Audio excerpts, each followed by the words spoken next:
Laporan Praktikum Botani Umum Anatomi Akar dan Batang Ibnu Hasan 2502018. Latar belakang: akar dan batang merupakan organ utama pada tumbuhan yang memiliki peranan penting dalam menunjang kehidupan dan pertumbuhan tanaman secara anatomi.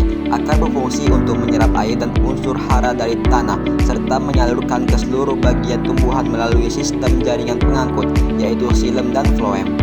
Tujuan praktikum: mengamati anatomi akar melalui irisan melintang epidermis, korteks, endodermis, perisikkel, xilem, floem, serta menjelaskan perbedaan anatomi akar monokotil dan dikotil, mempelajari anatomi batang, struktur jaringan batang monokotil dan dikotil melalui irisan melintang.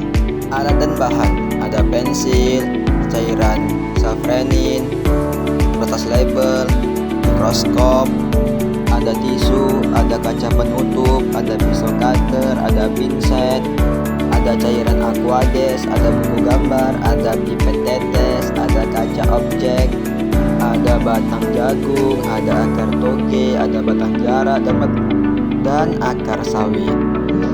Cara kerja pengamatan anatomi akar: irisan melintang.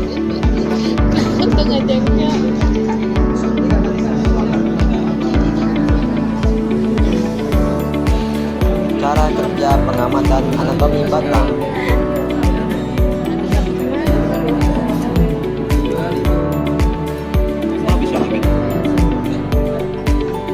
hasil akar toge.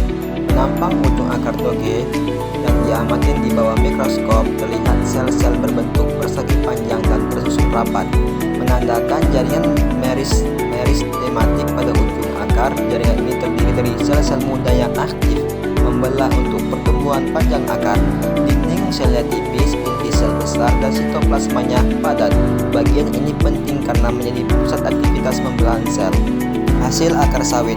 Penampang melintang akar sawit di bawah mikroskop, terlihat susunan jaringan akar yang tersusun melingkar dengan bagian tengah berupa silinder pusat stele yang dikelilingi oleh korteks dan epidermis. Di dalam stele terdapat berkas pengangkut xilem dan floem yang berfungsi untuk menyalurkan air serta nutrisi ke seluruh bagian tanaman.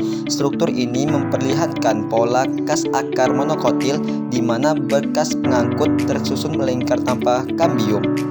Hasil batang jagung. Penampang melintang pada batang jagung di bawah mikroskop, terlihat berkas pengangkut xilem dan floem tersebar secara acak di seluruh jaringan dasar. Ciri khas batang mikotil: setiap berkas pengangkut dikelilingi oleh jaringan penguat berupa sklerekim yang memberi kekuatan mekanik pada batang jaringan parenkim di sekitarnya, berfungsi menyimpan cadangan makanan dan menjaga turgor sel. Hasil batang jarak. Penampang melintang batang jarak di bawah mikroskop, terlihat susunan jaringan khas batang dikotil dengan epidermis di bagian luar, korteks di bawahnya, dan berkas pengangkut tersusun melingkar mengelilingi empelur di tengah. Setiap berkas pengangkut terdiri atas xilem di bagian dalam dan floem di bagian luar yang dipisahkan oleh kambium, memungkinkan pertumbuhan sekunder batang. Pembahasan. Hasil pengamatan mikroskopis terhadap jaringan tumbuhan menunjukkan variasi struktur anatomi yang mencerminkan fungsi masing-masing organ.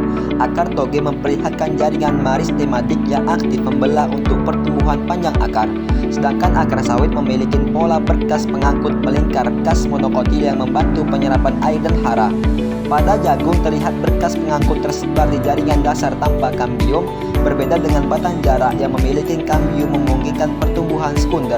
Secara keseluruhan, struktur anatomi tersebut menunjukkan adaptasi tumbuhan dalam mendukung proses pertumbuhan dan transportasi zat hara secara efisien, menurut Rahmawati et al. 2022.